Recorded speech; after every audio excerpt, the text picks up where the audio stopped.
مَا خَلَقْتُ الْجِنَّ وَالْإِنسَ إِلَّا لِيَعْبُدُونِ।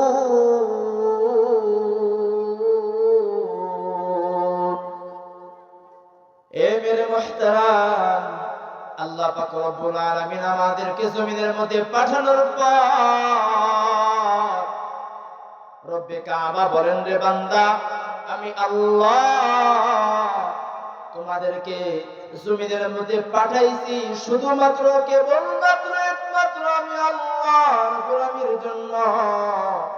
অন্য কারো গোলামি, অন্য কারো ইবাদত, অন্য কারো দাসত্বের জন্য আল্লাহ তাআলা আমাদেরকে জমিনের মধ্যে পাঠাই নাই। কথা বলেন ঠিক কিনা?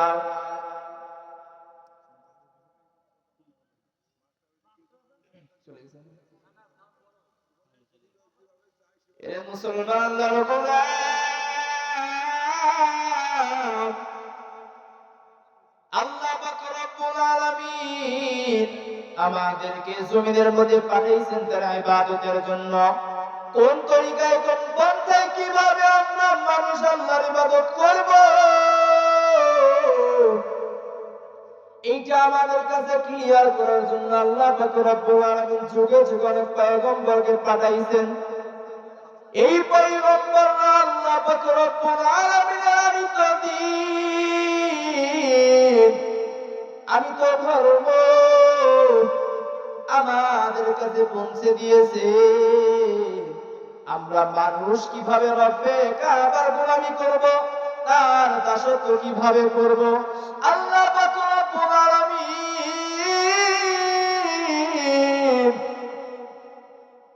আমাদেরকে জমিনের মধ্যে পাঠাইছেন কেন আল্লাহ তাআলা জানায় দিয়েছেন। এরা মুসলমান পয়গম্বরদেরকে আল্লাহ পাক রব্বুল আলামিন জমিনের মধ্যে পাঠাইছেন মানুষদেরকে সঠিক দ্বীন বোঝানোর জন্য। এই পয়গম্বররা মানুষদেরকে সঠিক দ্বীন বোঝায়, কিন্তু পয়গম্বরদের বিরুদ্ধে, ইসলামের বিরুদ্ধে, কোরআনের বিরুদ্ধে অনেক মানুষ আছে যারা চায় না পৃথিবীর মধ্যে কোরআনের রাজ কায়েম হোক।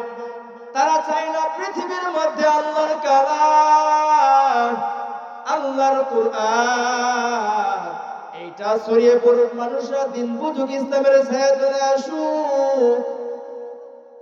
ও মুসলমান আল্লাহর গোলাম, যেমন ভাবে আল্লাহ পাক রব্বুল আলামিন মূসা আলাইহিস সালামকে জমিনের মধ্যে পাঠাইছেন। ভাই সাউন্ড কম করে, সাউন্ড একটু বাড়াই দেন। মূসা পয়গম্বরকে আল্লাহ পাক রব্বুল আলামিন জমিনের মধ্যে পাঠাইছেন। মূসা পয়গম্বর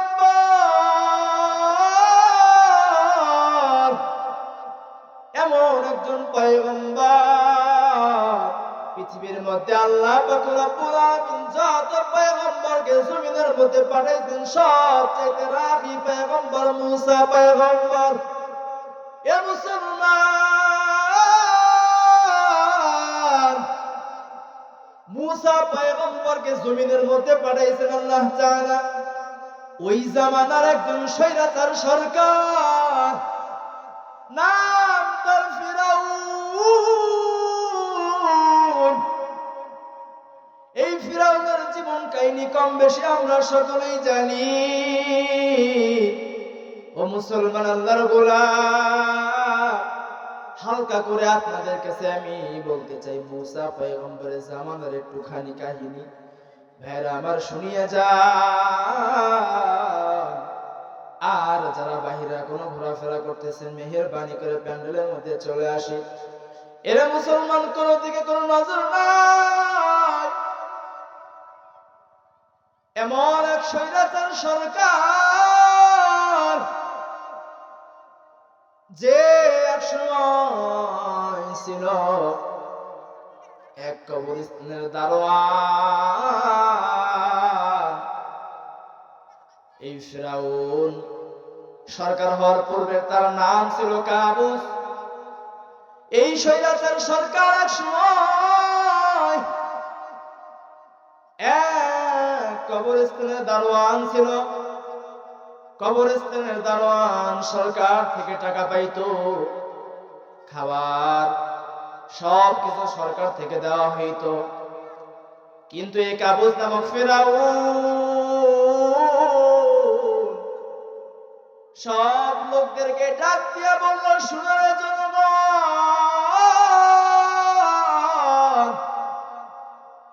এই যে সরকারি কবরস্থান, এখানে তোমরা যারা মারা যাও তোমাদের লাশগুলোকে এখানে দাফন করা হয়। আমি এই কবরস্থান দারোয়ান, আমি কত কষ্ট করে এখানে পাহারা দেই। তোমাদের কাছে আমার একটা রিকোয়েস্ট, একটা অনুরোধ আমি তোমাদেরকে করতে চাই, তোমরা যারা যাদেরকে কবরে রাখবা একটা ব্যক্তির বদলে একটা করে দিরহাম আমাকে দিতে হবে। জনগণ এবার চিন্তা করলো, শুধুমাত্র একটা দিরহাম, এই দিরহামটা পাওয়ার কারণে এই যুবকটার যদি কোনো ফায়দা হয় এতে আমাদের কোনো সমস্যা নাই। এবার প্রত্যেকটা ব্যক্তি রাজি হয়ে গেল, ঠিক আছে। ও মুসলমান আল্লাহর গোলাম, এই কাবুস নামক ফেরাউন এখন লাইনের মধ্যে দাঁড়ায়, ওই কবরস্থানের গেটের মধ্যে দাঁড়ায় আছে। আল্লাহর খেলা বুঝা বড় দায়। কাবুস নামক ফেরাউন যখন এই ঘোষণা দিল, এই ঘোষণাটা দেওয়ার পর হঠাৎ করে এমন এক ডায়রিয়ার মহামারী দেখা দিল। প্রতিনিয়ত হাজার হাজার মানুষ দুনিয়া থেকে বিদায় নিয়ে চলে যায়। কত মানুষের মরণ, কত মানুষের জীবন চলে যায় রে মুসলমান আল্লাহর গোলাম। প্রতিনিয়ত প্রতিদিন হাজার হাজার মানুষের কবর, প্রত্যেকটা মানুষের বিনিময়ে কাবুস নামক ফেরাউনকে একটা করে দিরহাম দেওয়া হয়। এমন একটা অবস্থা হয়ে গেল, অল্প কিছু দিনের মধ্যে তার কাছে এক দিরহাম করে করে অনেক টাকার মালিক হয়ে গেল। এবার ফেরাউন চিন্তা করলো, আমার এত টাকা, এই টাকাগুলো আমি কি করব, কোথায় রাখবো? ফেরাউন এবার চিন্তা করে এমন একটা বুদ্ধি বের করলো রে বাজান, ও রংপুরের মুসলমান, কথাগুলো গভীর মনোযোগ দিয়ে শুনবেন রে বাজান। এবার চিন্তা করে বাদশার দরবারে চলে গেল। বাদশার দরবারে চলে যাওয়ার পর বাদশাকে ডাক দিয়ে বলল, বাদশাহ, আমাদের সমাজে, আমাদের রাষ্ট্রের মধ্যে এমন কিছু দরিদ্র মানুষ আছে যারা খাজানা দিতে পারে না, অনেক গরিব। আমি তাদের পাশে দাঁড়াইতে চাই, তাদেরকে কিছু দিতে চাই, তাদের খাজানা পরিশোধ করতে চাই, আপনি যদি অনুমতি দেন। এবার বাদশা বলল, রে যুবক, এইটা তো অনেক বড় একটা খুশির সংবাদ, ঠিক আছে, যাও যাও, অনুমতি দিয়ে দিলাম, আমি এলান করে দিব, গতকাল তুমি আসার পর আমি লোকদেরকে ডাকবো যারা গরিব অসহায় খাজানা দিতে পারে না, তাদেরকেও ডাকবো, তাদের খাজানা তুমি পরিশোধ করে দিও। এবার যুবকটা খুশি হয়ে চলে যাওয়ার পর পরের দিন যখন সমস্ত লোকগুলো একত্র হলো বাদশার দরবারে হাজির, এদিকে যুবকটা চলে আসছে। যুবকটা চলে আসার পর এবার যুবক লক্ষ্য করলো অনেক মানুষ তো চলে আসছে। সমস্ত লোকদের কাছে একটা ভাষণ দিয়ে বলল, শুনো, তোমরা যারা গরিব, যারা খাজানা পরিশোধ করতে পারো না, আমার অনেক টাকা, আমি তোমাদের খাজানা পরিশোধ করতে চাই। জনগণ অনেক খুশি হয়ে গেল। এবার যুবকটা গরিব অসহায় দুঃখী মানুষদের খাজানা পরিশোধ করে দিল।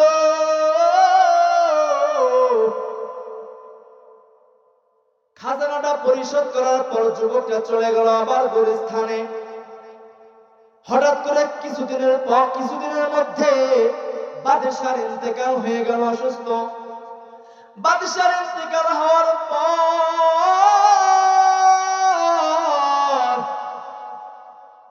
জনগণ তারা চিন্তা করলো, আমরা তো গরিব, আমাদের টাকা দেওয়ার মতো সামর্থ্য নাই, খাজানা পরিশোধ করার মতো সামর্থ্য নাই। যেই যুবকটা আমাদের খাজনা পরিশোধ করে আমাদের এত বড় একটা উপকার করেছে, এর মতো যুবক যদি আমাদের দেশের বাদশা হতো, তাহলে আমাদের কোনো টেনশন, কোনো পেরেশানি থাকতো না। আমাদের খাজনা সে পরিশোধ করে দিত, মাফ করে দিত। এই চিন্তা নেওয়ার পর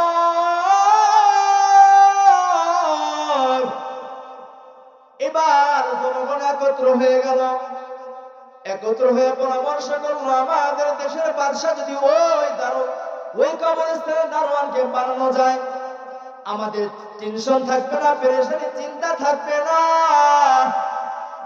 পরামর্শ সাপেক্ষে ওই কবরস্থানের দারোয়ানকে ডেকে নিয়ে আসা হলো।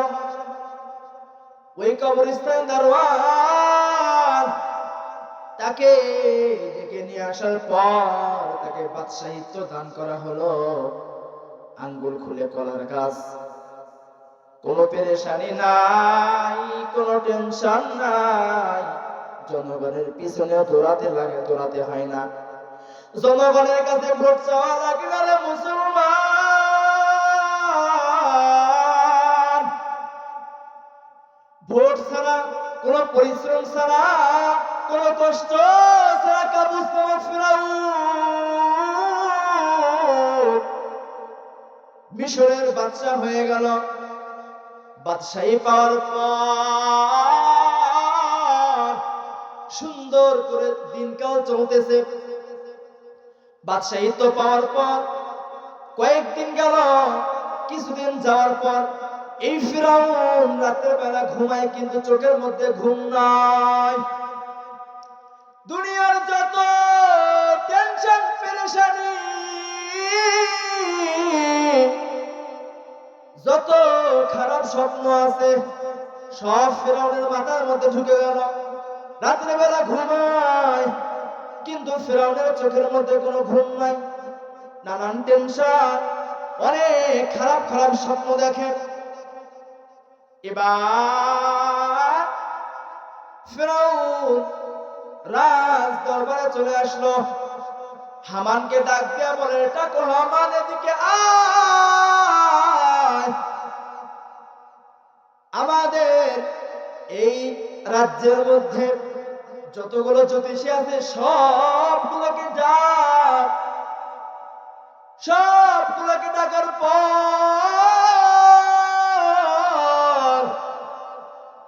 জ্যোতিষীদের মধ্যে সব থেকে বড় নেতা, বড় জ্যোতিষী নাম ছিল তার দবিরা। দবিরাকে ডাক দিয়ে বলল, দবিরা দেখ, আমার ভবিষ্যৎটা একটু দেখ। রাত্রে বেলা ঘুমাইতে গেলে ঘুমাইতে পারি না, অনেক টেনশন, অনেক চিন্তা, অনেক খারাপ স্বপ্ন দেখি রে দবিরা। এবার দবিরা ফিরাউনের ভবিষ্যৎবাণী করে দিলেন এইভাবে, ও ফিরাউন,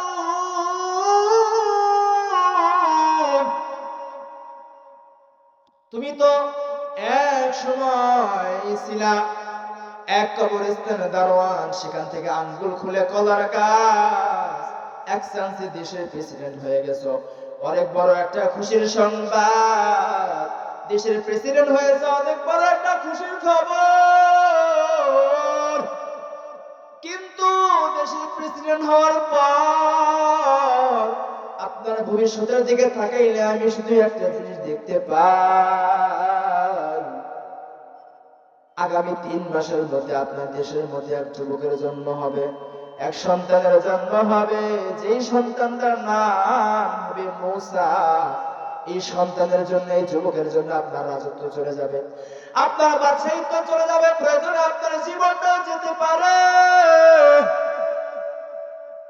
ফিরাউনের মাথা গরম,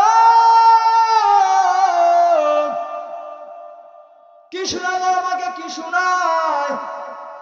আমি দেশের প্রেসিডেন্ট হইলাম এত কষ্ট করে, পরিশ্রম করে, আর সামান্য এক যুবক নাম তার মূসা, এই যুবকের জন্য আমার বাদশাহিত্ব চলে যাবে। না না, এটা আমি মানতে পারি না। এবার হামানকে ডাক দিয়ে বলল, রে হামান, এদিকে আয়, বড় টেনশন, বল বল কি করা যায়, কি হবে উপায়? এবার হামান ডাক দিয়ে বলল, নেতা কোনো টেনশন নেবেন না, কোনো পেরেশানি নাই। এই 3 মাসের মধ্যে যত যুবক সন্তান পৃথিবীর মধ্যে আসবে সব যুবকদেরকে হত্যা করব, জবাই করব। তাহলে আপনার যে শত্রু মূসা, এ তো আর দুনিয়ার মধ্যে থাকতে পারবে না, আপনার টেনশন নাই। এইটাকে আমাদের বুদ্ধি শোনার পর ফিরাউনের মুখের মধ্যে মুস্কি মুস্কি হাসি চলে আসলো। ফিরাউন ডাক দিয়ে বলল, ঠিক আছে। টাকো হামানের কথা শোনার পর মূসা কালিমুল্লাহর জন্ম হওয়ার পর মূসা কালিমুল্লাহকে জবাই করা হবে, এই মেসেজটা যখন ফিরাউনকে দেয়া হলো, ফিরাউন মুস্কি মুস্কি হাসে। ফিরাউন বলে, ঠিক আছে যাও, অনুমতি দিয়ে দিলাম। এই 3 মাসের মধ্যে যত ছেলে সন্তান পৃথিবীর মধ্যে আগমন করবে প্রত্যেকটা সন্তানকে জবাই করবা, কিন্তু খবরদার কোন মেয়েকে হত্যা করবা না, কারণ আমার শত্রু তো পুরুষদের মধ্যে, ছেলে সন্তানের মধ্যে, এজন্য কোন মেয়েকে খুন করবা না। হ্যাঁ, তাই করা হলো। 3 মাসে যত যুবক, যত সন্তান দুনিয়ার মধ্যে আগমন করলো, প্রত্যেকটা কচি মাসুম বাচ্চাকে ফিরাউন স্বৈরাচার সরকার জবাই করে দুনিয়ার মধ্য থেকে বিদায় করে দিল। নাউজুবিল্লাহ। ও রংপুরের মুসলমান, আহারে মানুষ তো নিষ্ঠুর। ওই ফিরাউন যেরকম ভাবে মানুষদেরকে জবাই করতে কিঞ্চিত পরিমাণ চিন্তা করে নাই, ভাবে নাই, আমাদের বর্তমান সমাজেও এমন কিছু মানুষ আছে, এমন কিছু নেতা আছে রে বাবা, যারা মানুষ হওয়ার পর মানুষকে হত্যা করতে কিঞ্চিত পরিমাণ দ্বিধাবোধ করে না। কথা বলেন ঠিক কিনা? ও মুসলমান, 3 মাস হাজার হাজার সন্তানকে জবাই করা হলো। এবার মূসা দবিরাকে ডাক দিয়ে বলল, রে দবিরা, এবার একটু দেখ আমার ভবিষ্যৎটা একবার দেখ। মূসার কি মৃত্যু হয়েছে নাকি এখনো জীবিত আছে, নাকি অন্য কোনো টেনশন আছে, চিন্তা আছে? এবার দবিরা ভবিষ্যৎবাণী দেখার পর ডাক দিয়ে বলল, নেতা, হ্যাঁ 3 মাসে আপনি হাজার হাজার সন্তানকে জবাই করেছেন, কিন্তু বড় আফসোস, আপনার শত্রু মূসাকে এখন পর্যন্ত আপনি হত্যা করতে পারেন নাই। ফিরাউনের মাথা বড় করো। হামানকে ডাক দিয়ে বলে, হামান দেখ আর কোন ঘরে সন্তান জন্ম নিয়েছে, ছেলে সন্তান জবাই কর। এবার হামান তার দলবল বাহিনী আবার খোঁজ করতেছে। খোঁজ করতে করতে এবার মূসার বাড়ির দিকে রওনা। মূসা আলাইহিস সালামের বড় বোন নাম তার মারিয়ম। মারিয়ম ডাক দিয়ে বলো, মা ও বাবা কই? ওই দেখা যায় ফিরাউনের দলবল বাড়ির দিকে রওনা। এবার মনে হয় ভাইকে বাঁচানো যাবে না। কি হবে উপায়, কি হবে উপায়? আমার ভাইকেও কি অন্যান্য ছেলেদের মতো হত্যা করবে? এবার মা তো পেরেশানি হয়ে গেল। হঠাৎ করে একটা ইলহামের মধ্যে আওয়াজ আসলো, ও মুসলমান, পেরেশানি নেবেন না, আপনার সন্তান মূসাকে জ্বলন্ত চুলার মধ্যে নিক্ষেপ করেন, আপনার সন্তানকে বাঁচানোর দায়িত্ব আমার। কথা দিলাম, কথা দিলাম গো, আপনার সন্তানের শরীরে একটা পশমও পড়া যাবে না। মূসার মা কোনো দিকে নজর না দিয়ে সন্তানকে চুলের মধ্যে নিক্ষেপ করলো।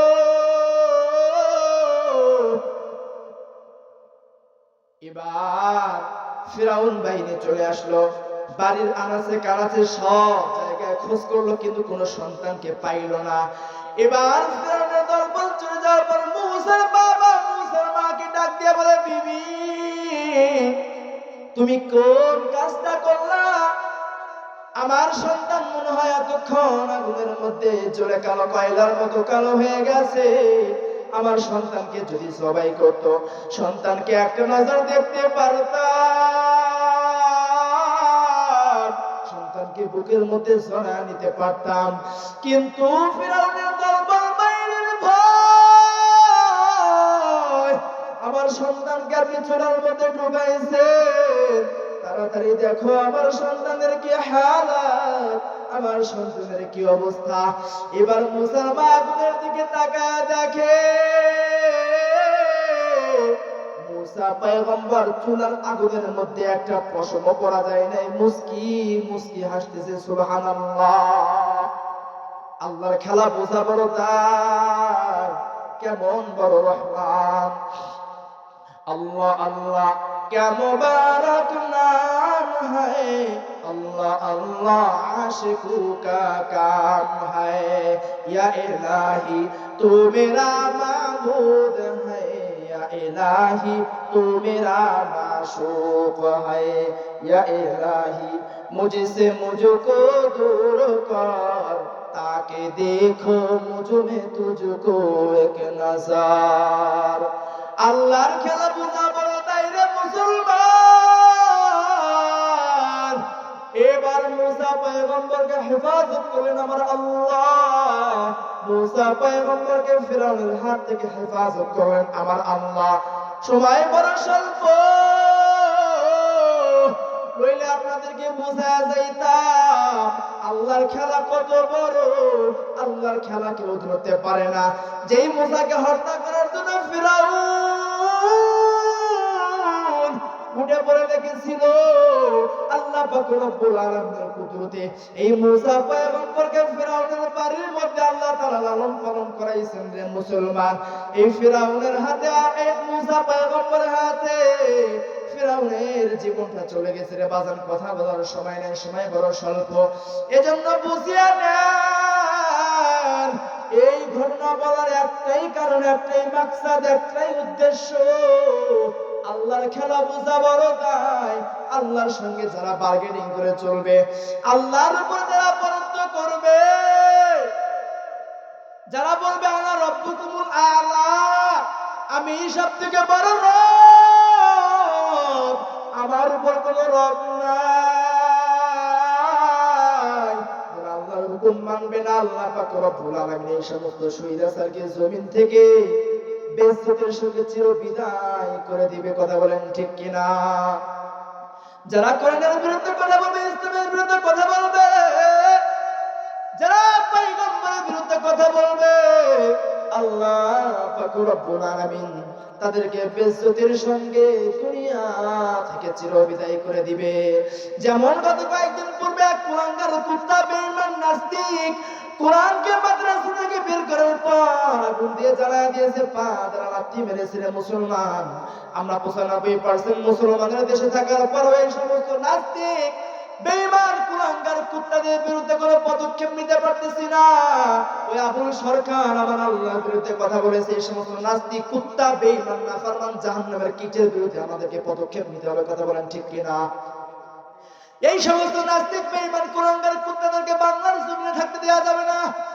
যারা আল্লাহর বিরুদ্ধে কথা বলবে, যারা কোরআনের বিরুদ্ধে কথা বলবে, যারা পয়গম্বরের বিরুদ্ধে কথা বলবে, আমরা তাওহীদি মুসলমান, তাওহীদি জনতা, আমরা মুসলমান, আমরা হলাম রাসূল সেনা ভাই করে না বুলেট বোমা। যদি আমাদের জীবনে তাদের রক্ত দিতে হয়, যদি শরীর থেকে ঘাম ঝরাইতে হয়, যদি বুলেটের আঘাত সহ্য করতে হয়, সব সহ্য করব, কিন্তু আমরা কোন নাস্তিক বেঈমানকে বাংলার জমিনে থাকতে দেব না। কথা বলেন ঠিক কিনা?